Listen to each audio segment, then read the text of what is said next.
guys, welcome back to another exciting episode of our this powerful Excel series, where we are going to cover the few next aspects of Microsoft Excel, like कि हम data को enter कैसे करें, यानी कि entry data into Excel. Data entry जो है Excel के अंदर यूं नहीं हमें डेटा एंट्री करनी सीखनी है बेसिकली।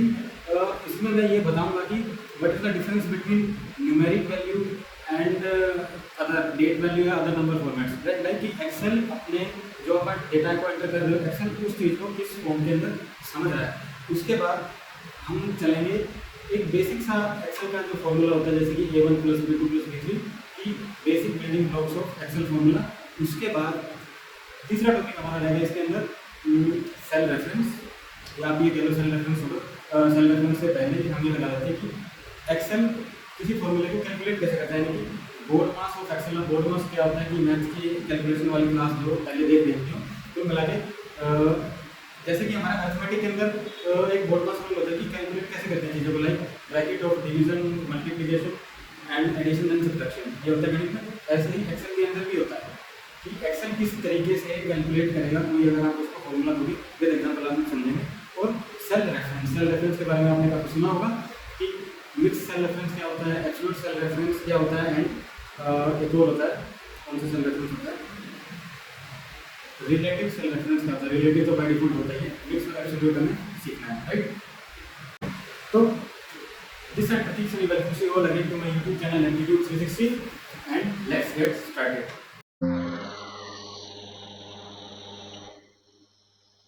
ये आ गया हमारा डेस्कटॉप, एंड एक्सेल ओपन करने का तरीका मैंने बताया था, मेरे अकॉर्डिंग सबसे शॉर्ट यही होता है।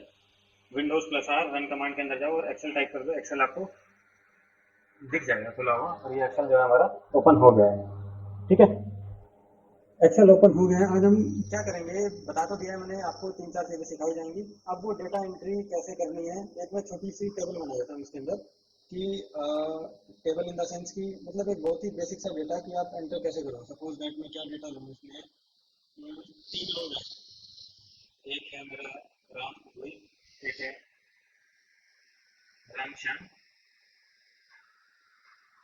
एंड एक है सौरभ, और क्या नाम लिखे, राम श्याम सीता और गीता। ये हमारे 4 फेवरेट कैरेक्टर है, सपोज दैट मान के चलो। अब हमें एक टेबल बनानी है कि सपोज दैट कि उनकी जो है APR अप्रैल, मई, जून, जुलाई। ठीक है, इसी में इसका वीडियो आपको समझ में आ जाएगा। जून जुलाई, महेश और कर लो, मुकेश कर लो, मुकेश, मुकेश, ठीक है, ठीक ठाक सा हमारा डेटा हो जाएगा। ठीक है, तो कहने का मतलब है कि सबसे पहला टॉपिक था हमारा कि डेटा एंट्री एक्सेल के अंदर कैसे करनी है। सिंपल है, कोई भी टाइप कर देगा, इसमें कोई बहुत बड़ा रॉकेट साइंस है नहीं। ठीक है, वैसे तो एक्सेल पूरे रॉकेट साइंस नहीं है, बट अब राम ने अप्रैल मंथ में कितनी सेल्स करी, ये हमारा सेल्स डेटा ऊपर यहाँ पे हम लिख देता हूँ इसको, सेल्स रिपोर्ट। ठीक है, बेसिकली हमें पता होना चाहिए कि हम कर क्या रहे हैं। अब जैसे ये रिपोर्ट है, रिपोर्ट का टी आई थिंक कि थोड़ा सा फिट नहीं बैठ रहा सेल के अंदर, तो ये जो बी दिख रहा है A B, जैसे बी कॉलम पे आए उसके बाद ये आपको एक एंकर पॉइंट दिख गया बना होगा, इस पर डबल क्लिक कर दो, अपने आप ही एडजस्ट कर लेगा इसकी विड्थ को। ठीक है, अप्रैल है। अब नोट करने वाली बात इसके अंदर अब आएगी, जरा सा मैं इस फॉर्मूला बार को डाउन कर दूँ सो दैट कि आपको रिबन यहीं दिख रहे होंगे, अभी रिबन्स दिखने स्टार्ट हो जाएं, तो रिबन्स दिखने स्टार्ट हो जाएं। ये तो बिल्कुल ही गायब हो गए, कंट्रोल है। ठीक है, रिबन्स मेरे आ गए हैं, कंट्रोल F1 इसका शॉर्टकट की था, राइट। वो आपको कोर्स के साथ समझा दिए जाएंगे कैसे कैसे, जो जो भी यूज़ करते जाओ आप लिखते जाओ या स्क्रीन पे मैं देता जाऊँगा, यही है शॉर्टकट। बाकी जब कुछ हम कोर्स के अंदर चले जाएंगे उसके बाद आपको एक अलग से पेपर पे या कोई लिंक में दे दूंगा।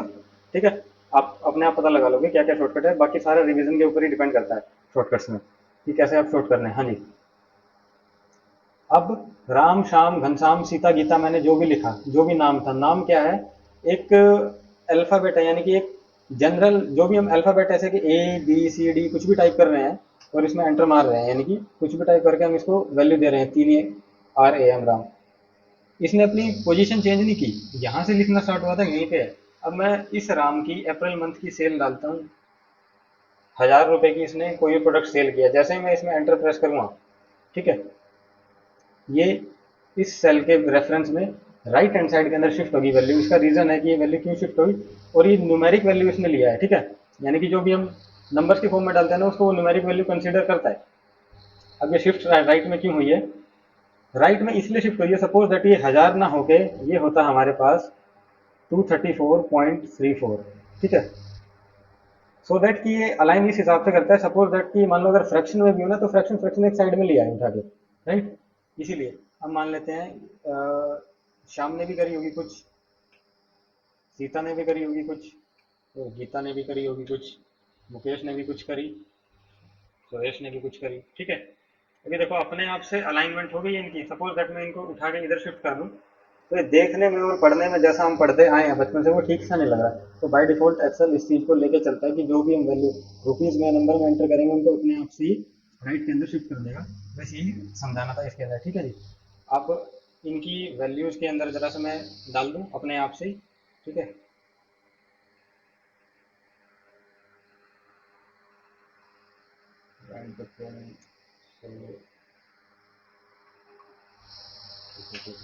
ठीक है, ठीक है। अभी फालतू दिमाग मत लगाओ कि ये क्या टाइप कर दिया, क्योंकि इतनी सारी वैल्यू मैं एक एक करके लिखता तो दिक्कत होती। रैंड बिटवीन फॉर्मूला का यूज़ किया, बाद में बताएंगे कैसे है। कुल मिला के मुझे तो वैल्यू डालनी थी इसके अंदर, जो कि मैंने भर दी है, अपने आप सेल्स आ गई इनकी, ठीक है। अब अब ये अप्रैल का कौन सा महीना है नहीं पता। अब जैसे ही मैं अप्रैल को, अब डिफरेंस समझना डेट फॉर्मेट क्या होता है। जैसे ही मैं अप्रैल के सामने लिखूंगा अप्रैल 2024, ठीक है, ये अप्रैल 24 इसने, मैंने लिखा था 2024, इसने बना के इसको सिर्फ 2424 कर दिया। और ऊपर देखो कस्टम, जो पहले फॉर्मेट था जनरल, अब ये कस्टम हो गया है, राइट।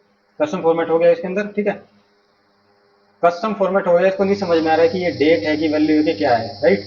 अब इस फॉर्मेट को जैसे आप ओपन करोगे, यहाँ देखना नंबर फॉर्मेट के अंदर एक नंबर सा लिख के आया, मतलब ये जो भी वैल्यू है, ये अगर नंबर फॉर्मेट की हम देखें, फॉर्मेट की अगर हम बात करें, तो एक्सेल इस फॉर्मेट में उस वैल्यू को रिप्रेजेंट कर रहा है। मुझे चाहिए डेट, फालतू का ज्ञान नहीं चाहिए, सिर्फ डेट से मतलब है।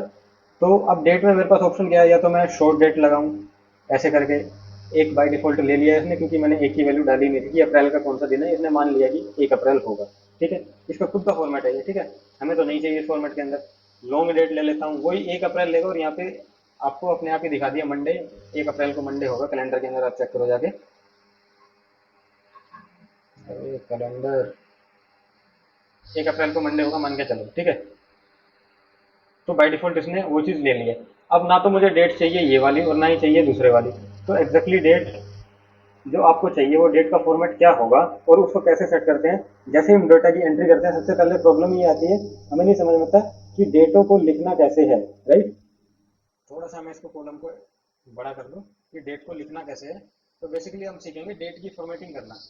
भी एक्सेल के अंदर ना कोई भी अपडेट, कोई भी वैल्यू एंटर कर रहे हो, मैं बोल रहा हूँ कि वैल्यूज पे मैं बात कर रहा हूँ कि कैसे एंट्री करते हैं वैल्यू की। 1-2 मिनट हो गए बात करते हुए। जब तक आप ये नहीं समझोगे ना कि वैल्यू एंटर हो कैसे रही है एक्सेल में, तब तक काम करने में कोई मजा नहीं आएगा। आप एंट्री कर तो दोगे, लेकिन जब उसकी फॉर्मेटिंग और जब उससे फॉर्मूला लगाना स्टार्ट करोगे, और वो जब उल्टे सीधे रिजल्ट आपको मिलेंगे, तो आप पकड़ नहीं पाओगे कि क्या वैल्यू थी, ये रिजल्ट क्यों आ रहा है, ठीक है। ये तो क्लियर करने के लिए सीरीज स्टार्ट हुई है। तो ये छोटी छोटी चीजें, जैसे आप मूव होते जाओगे आगे आगे, वैसे वैसे आपको ये पता लगती चली जाएंगी। अब जैसे 4 1 इसने अपने आप क्यों ले लिया, क्योंकि हमने इसे कुछ बताया ही नहीं था, ठीक है। इसकी जगह मैं अगर 4 कर दूं, या इसकी जगह अगर मैं कर देता हूं 8, अब इस डेट को देख के कोई ये नहीं पता लगा पाएगा कि ये अप्रैल मंथ है कि अगस्त का मंथ है। या तो ये डेट है 8 अप्रैल, या इसका उल्टा कर दो, अगस्त की 4 डेट है। नहीं समझ में आ रहा है हमें कौन सी डेट है ये, ठीक है। और अगर इस डेट फॉर्मेट में जाए, तो यहाँ अब फॉर्मेट भी डेट का ही है, लेकिन हमें एग्जैक्ट पता नहीं लग रहा मंथ कौन सा है, ठीक है। यहाँ पे हम गए, और यही रियल लाइफ में भी प्रॉब्लम यही आती है जब आप एक्सेल के अंदर काम करना स्टार्ट करोगे। तो यहाँ पे हमें दिख रहा है कि सर ये 8 अप्रैल है और सोमवार का दिन है। लॉन्ग डेट अगर हम कर दें, तो हैश एस क्यू बन के आगे, क्योंकि इसके अंदर फिट नहीं बैठ रही, इसको थोड़ा सा और ओपन कर दो, तो ये आ गया हमारा फॉर्मेट, ठीक है। हमें इतना बड़ा भी डेट नहीं चाहिए। तो करना क्या है, यहाँ पे आओ और आपको दिखेंगे मोर नंबर फॉर्मेट्स। मोर नंबर फॉर्मेट्स में हम डेट पे बात कर रहे हैं, बाय डिफॉल्ट अपने आप ही डेट पे आगे रुक गया है। और यहाँ से आपको पता लगेगा कि इतने सारे फॉर्मेट और हैं डेट के, ये देखो कितने सारे फॉर्मेट हैं, ठीक है। पहला फॉर्मेट किसी काम का नहीं, नहीं समझ में आ रहा, 4 और 8 का मतलब क्या है, ठीक है। दूसरा फॉर्मेट बहुत ज़्यादा बड़ा है, हमें नहीं पता लग रहा। तीसरा फॉर्मेट में भी तकरीबन तकरीबन प्रॉब्लम वही है। 2024 का तो पता लग गया, 4 और 8 का पता नहीं लगा। 3 4 ये समझ ही नहीं रहा कौन सी डेट है, शॉर्ट डेट मान लेते हैं हमें। कुल मिला के जितने सारे फॉर्मेट हैं, ठीक है, ये हमको नहीं पता लग रहा है कि ये क्या दिखाना चाह रहा है। इस पर क्लिक किया, यहाँ पे देखो डेट अपने आप चेंज हो गई, यानी कि जो आपका रिजल्ट है फाइनली ऐसा आएगा 8 अप्रैल 2024, इसलिए दिखा रहा है आपको, राइट। आपको अपने अकॉर्डिंग डेट सेट करनी है। सपोज दैट मुझे यही वाला डेट का फॉर्मेट चाहिए, ठीक है। तो क्या करो आप, कस्टम पे आओ। जैसे ही कस्टम पे आओगे, ये वाला फॉर्मेट बाय डिफॉल्ट आपको सेलेक्ट हुआ हुआ मिलेगा, और एग्जैक्टली उसके अंदर क्या चल रहा है वो आपको बता देगा, और आप अपने अकॉर्डिंग उसको कैसे मॉडिफाई कर सकते हो अभी सिखाते हैं। जैसे ही कस्टम पे क्लिक किया, यहाँ पे एक ये कोड सा लिखा हुआ दिख रहा है आपको, ठीक है। कोड सा लिखा हुआ दिख रहा है, इस एट द रेट को हटाओ, ईयर ईयर को हटा दो, and D D M M पीछे वाला सारा गायब कर दो। अब आपको ऊपर देखो डेट दिख रही है 8 अप्रैल 2024, ठीक है। ये है वाई वाई, इसमें एक वाई और अगर मैं ऐड कर दूं तो पूरा 2024 बन गया, राइट। एक वाई और ऐड कर दूं कोई फर्क नहीं पड़ा, इससे ज़्यादा तो क्या ही दिखाएगा, इसलिए नो चेंज। हमें एग्जैक्टली चाहिए 3 बार वाई। अब अप्रैल, एक अगर एम को मैं आप डिलीट करके देखो, 04 यानी कि न्यूमेरिक में दिखा दिया, एक और एम डिलीट कर दो, सिंपल 4 8 4, कोई फायदा ही नहीं है, ठीक है। एक बार और एम ऐड करो 04, और आपको क्लियर चाहिए, बिल्कुल स्पेसिफाई चाहिए, तो ये एक बार और एम ऐड कर दो, ये मंथ भी आ गया। एक बार और ऐड कर दोगे तो पूरा स्पेलिंग दिखा देगा आपको, ठीक है। आपके अकॉर्डिंग ठीक हो सकता है, मेरे अकॉर्डिंग तो एक एम को हटा के रखो। अब आ जाओ डेट पे। डेट यानी कि 1 होगी या 30 होगी, यानी कि 0 या 1, इसीलिए 2 डी इसने दिखा रखे हैं। एक डी हटाया तो 0 गायब कर दिया इसने शुरू का, एक डी और मैं लगा दूंगा तो 0 आ जाएगा, एक डी और लगा दूंगा तो ये डे भी दिखाएगा, ठीक है। एक डी और लगा देंगे तो मंडे पूरा हो जाएगा। उसके अकॉर्डिंग आप इसको सेट कर सकते हो जैसे भी आपको करना है। कहने का मतलब ऐसा डेट फॉर्मेट ऐसे सेट किया जाता है। इसको अगर मैं ये कर दिया मैंने ओके, तो एग्जैक्टली मेरा डेट फॉर्मेट निकल के आया। डेटा फॉर्मेट ऐसे किया जाता है, ठीक है। अब मई जून जुलाई पे मैनुअली आप जाके एक एक तो ये करने वाले हो नहीं, ठीक है। यहीं पे आता है एब्सोल्यूट सेल रेफरेंस काम के अंदर। करना क्या है, इस आपने इस सेल को सिलेक्ट किया, और कर्सर को लेके आओ बॉटम राइट कॉर्नर के ऊपर। जैसे ये प्लस में कन्वर्ट हुआ, डबल क्लिक यहाँ पे किया, और इसको ड्रैग उठा के हमने ड्रैग कर दिया। आपको नीचे दिख रहा होगा प्रीव्यू बार के अंदर, जैसे हम D4 कॉलम के ऊपर आए, नीचे 9 अप्रैल 2024 दिख रहा है कि एग्जैक्टली यही वैल्यू आपकी आने वाली है, और इसको ड्रैग कर दिया हमने यहाँ तक। ये हमारी वैल्यू हैश हैश हैश बन के आ गई, क्योंकि स्पेस जो है कॉलम का वो छोटा है। तीनों को सेलेक्ट करो, ठीक है। डी को सेलेक्ट किया या डी पे टैप किया, पूरा पूरा कॉलम सेलेक्ट, कंट्रोल दबा के रखो, फिर ई को, फिर एफ को। एक तरीका ऐसे है। दूसरा तरीका, डी को पकड़ो, ठीक है। अब लगा दो शिफ्ट, शिफ्ट दबा के रखना, और लेफ्ट एरो, लेफ्ट नहीं राइट एरो, 1 2 हो गया, अपने आप सेलेक्ट हो गया। अब जैसे ही इन दोनों के बीच में लाओगे, आपको ये कर्सर चेंज होगा दिखा, डबल क्लिक कर दो, ठीक है। ये आपके सारे कॉलम अपने आप अकॉर्डिंगली एडजस्ट हो गए हैं, ओके, ठीक है। ये तो था हमारा डेटा को एंटर करवाने का तरीका, कि कैसे इसमें डेटा को हम एंटर करवाते हैं, right. Excel order of operation, Excel order of operation हमें सीखने हैं, ठीक है। या एक्सेल में बिल्कुल बेसिक सा फॉर्मूला हम कैसे लगाएंगे। अब सपोज दैट मुझे करना है इन सबका टोटल, ठीक है। एक ही बार समझने में लगेगा जो टाइम लगेगा, उसके बाद तो फटाफट आप करना सीख जाओगे, धाएं धाएं उड़ाओगे नहीं, वो गणित वाला था, ठीक है, फटाफट सीख जाओगे। इसका टोटल करना है, कैसे करोगे टोटल। सपोज दैट इन सबका टोटल करूँ, नीचे मेरे को स्टेटस बार इसमें दिख रहा है, मेरे स्टेटस बार के अंदर कि 1039 इनका सम एग्जैक्टली है, ठीक है। फॉर्मूला लगाओ, कैसे लगाओगे। एक्सेल में कोई भी फॉर्मूला स्टार्ट होता है इज इक्वल टू से, इज इक्वल टू क्या क्या जोड़ना है हमें, जो जोड़ना है, यानी कि जो सेल की वैल्यू लेके आनी है उस पर लाओ, प्लस, उसके बाद अगले को क्लिक करो, फिर प्लस, उसके बाद नेक्स्ट को क्लिक करो, फिर प्लस, उसके बाद नेक्स्ट, फिर प्लस,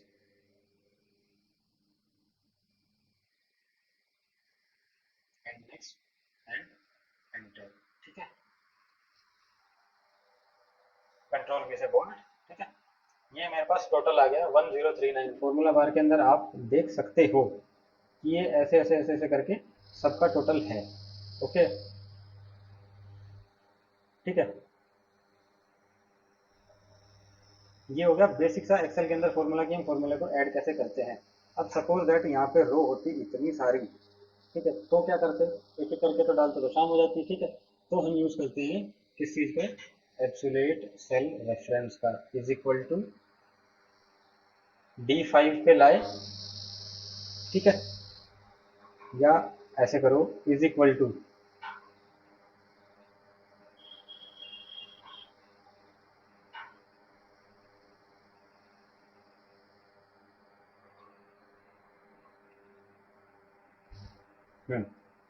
यहाँ पे आए कितने थे, ठीक है, वो फंक्शन में जा रहा था मैं क्योंकि सम का फॉर्मूला लग रहा था उससे, पूरे छोड़ो। अब हमको करना है इन तीनों का और टोटल, तो सेम जहाँ ये प्लस बना डबल क्लिक और ड्रैग, अपने आप इसने टोटल कर दिया। अब कैसे किया वो मत पूछना, अभी 2 मिनट के अंदर आपको बता देंगे वो कैसे किया। जैसे ये आगे जाता है उसी तरीके से पीछे भी आता है, ठीक है, पीछे का भी टोटल हो जाएगा। 0.34 आया, 0.34 ये रहा, ठीक है, ये इन सबका टोटल हो गया। इस राम जी को हटा दो यहाँ से कुछ टाइम के लिए, राइट, इनका हो गया टोटल, ठीक है। इतना समझ में आया कि एक्सेल के अंदर एक बेसिक सा फॉर्मूला हम कैसे एंटर करते हैं, राइट। अब सपोज दैट मुझे क्या करना है इसमें, मुझे इनका निकालना है राम का तीनों मंथ का भी सेल निकालना है, ठीक है। तो फटाफट से मैं एक बार कर देता हूँ इसको। आप कैसे करोगे, ये सेल क्लिक किया फिर प्लस किया, उसके बाद फिर ये क्लिक किया फिर प्लस प्लस एंटर, ओके। पूरा कॉलम सेलेक्ट किया, बोल्ड इसकी फॉर्मेटिंग मैंने कर दी है। कैसे करिए, पूरा कॉलम सेलेक्ट किया, कंट्रोल कंट्रोल के साथ अगर आप स्पेस दबाओगे, ये स्पेस है तो ये पूरी की पूरी कॉलम को सेलेक्ट कर लेगा, ठीक है। तो ऐसे समझो, शिफ्ट के साथ स्पेस दबाओ, शिफ्ट की थोड़ी बड़ी होती है, याद करने का तरीका है, बस मेरा तरीका यही है, बाकी आपको क्या देख लेना। शिफ्ट के साथ अगर स्पेस दबाओगे, स्पेस कॉमन है दोनों में, रो भी और कॉलम दोनों सेलेक्ट करने में कॉलम है। शिफ्ट के साथ अगर स्पेस दबाया, शिफ्ट बड़ी की है तो ये वाली लाइन आपकी सेलेक्ट कर लेगा, यानी कि रो सेलेक्ट कर लेगा, रो सेलेक्ट होगी, ठीक है। अगर सेम चीज आप कर दोगे कॉलम के साथ, वो स्पेस दबाओगे, ये कंट्रोल के साथ वो स्पेस दबाओगे, तो आपका ये पूरा का पूरा कॉलम सेलेक्ट कर लेगा, ठीक है। ठीक है, तो मैंने यही किया, कंट्रोल स्पेस, आपका कॉलम सेलेक्ट हो गया, और कंट्रोल बी, यानी कि पूरा का पूरा कॉलम का जो भी वैल्यू डालोगे वो बोल्ड फॉर्मेटिंग के अंदर आ जाएगी बाय डिफॉल्ट, जैसे कि ये आ रही है, ठीक है, राइट। एंड इसको उठा के ड्रैग एंड ड्रॉप कर दो, ठीक है जी। ये हमारी आ गई मंथ वाइज इनकी सेल्स। अब अगला हमें क्या करना था, अगला हमें निकालना है कि इनका जो है एवरेज मुझे चाहिए। अब हम अगले टॉपिक की बात करें कि एक्सेल कैलकुलेट कैसे करता है, एक्सेल का बोर्ड मास एग्जैक्टली है क्या, ठीक है, कैसे वो कैलकुलेट करता है अपनी चीज़ों को, ठीक है। तो एवरेज निकालना है, पहले तो आप खुद ही देख लो इसकी एवरेज है क्या, इसकी देखो, इसकी डी वाले की देखो, एवरेज आपको दिखा रही है 173.16, एग्जैक्टली ये एवरेज है, ठीक है। आप फॉर्मूला लगाओ, एवरेज कैसे कैलकुलेट करते हैं, हम एवरेज कैलकुलेट करते हैं इज इक्वल टू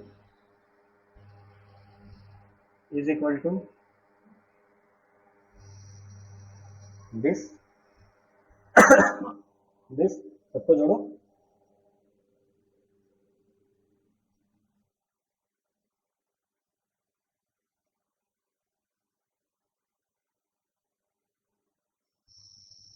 ठीक है, सबको जोड़ दो और जितना काउंट है हमारा उससे डिवाइड कर दो। एवरेज का तरीका ये निकालना है कितना काउंट है, 1 2 3 4 5 6, ये है ना, 2 3 4 5 6 डिवाइडेड बाई 6, ठीक है। 874, ये तो एवरेज नहीं थी, एवरेज तो हमारी इतनी थी 173 पॉइंट कुछ थी एग्जैक्ट एवरेज, यानी कि ये रिजल्ट जो है, ये रिजल्ट मेरा गलत आ रहा है, ठीक है, गलत रिजल्ट आ रहा है मेरा। तो आप कैसे कैलकुलेट करोगे इसको कि गलती कहाँ हुई है, गलती कहीं नहीं हुई, गलती सिर्फ ऑपरेटर सेलेक्ट करने के अंदर हुई है। जैसे कि हमारा गणित में होता था ब्रैकेट ऑफ डिवीजन, पहले वो डिवाइड, पहले ब्रैकेट सोल्व करेगा, मल्टीप्लीकेशन एडिशन सब्ट्रैक्शन, इस ऑर्डर के अंदर कोई भी इक्वेशन को सोल्व करते थे। ऐसे ही एक्सेल क्या करता है, एक्सेल का इक्वेशन सोल्व करने का मेथड है, एक्सेल जो है इक्वेशन सोल्व करता है पैरेंथेसिस, यानी कि पहले वो लेके आएगा आपकी ब्रैकेट, उसके बाद एक्सपोनेंट्स जो ऊपर वाले होंगे, यानी कि जैसे किसी का स्क्वायर है, एंड डिवीजन एडिशन सब्ट्रैक्शन, ये एक्सेल का पैटर्न है कि वो कैसे सोल्व करेगा आपको, यानी कि किस तरीके से वो कैलकुलेट करेगा चीज़ों को।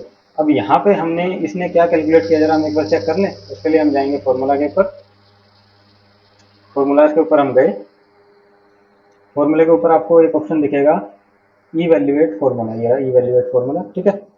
अब इवैल्यूएट फार्मूले के अंदर अब जैसे ही गए, यहाँ पे दिख रहा है रेफरेंस D5, ये इन सबका सम किया है, ठीक है।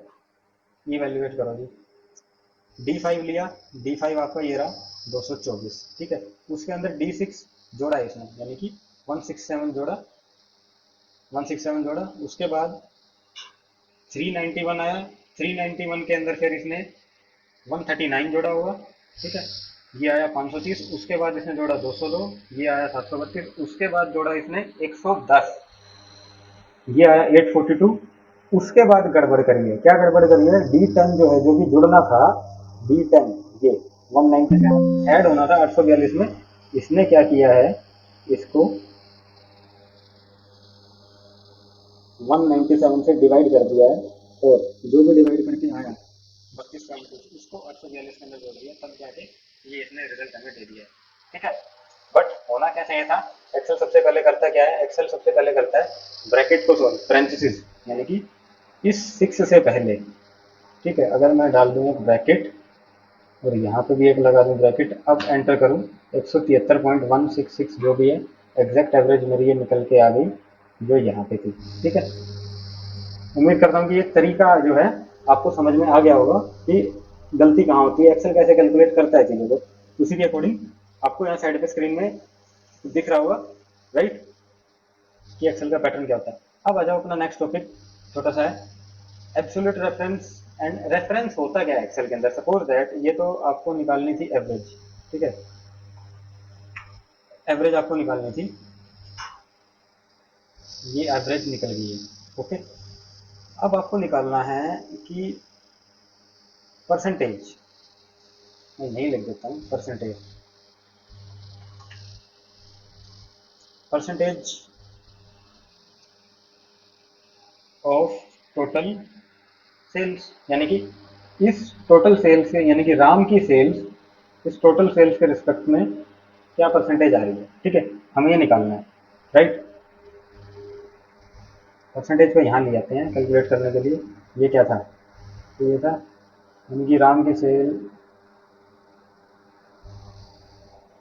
इसका टोटल करें, ये सबका टोटल हो गया, ठीक है। एक सम करने का शॉर्टकट फॉर्मूला है, आपको बाद में सिखा देंगे, ठीक है। ये एग्जैक्टली इनका बाय डिफॉल्ट हमने G5 से G10 का सम कर दिया है, ठीक है, तो आपको यहाँ पे दिख रहा होगा, राइट। अब परसेंटेज जरा मैं यहाँ पे निकाल दूँ, ये परसेंटेज निकालने का मोटिव ये है कि आपको ये समझ में आ जाएगी ये सेल रेफरेंस होती क्या चीज़ है, गड़बड़ कहाँ होती है सेल रेफरेंस से, आपको पता लग जाएगा। परसेंटेज निकालनी है हमें राम की sale with respect to total sale, ठीक है, शाम की sale with respect to total sale, ठीक है। इन्होंने अप्रैल मई जून जुलाई में क्या काम किया है, ठीक है।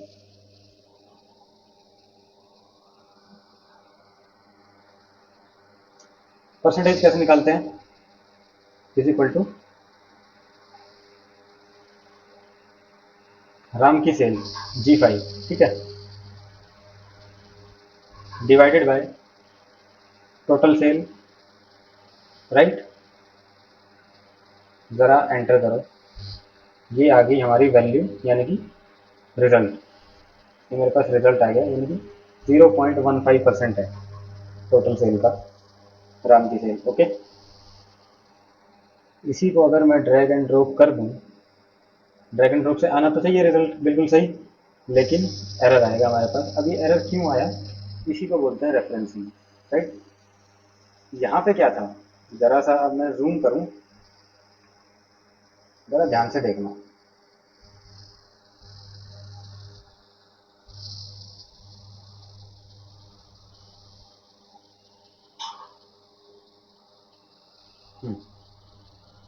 यहाँ ध्यान से देखो, यहाँ पे फॉर्मूला लगा है Z5 अपॉन में Z11, ठीक है। नीचे में क्या लगा है, G6 अपॉन में G12, G12 G और 12 ये रहा, G12 ये है, ठीक है।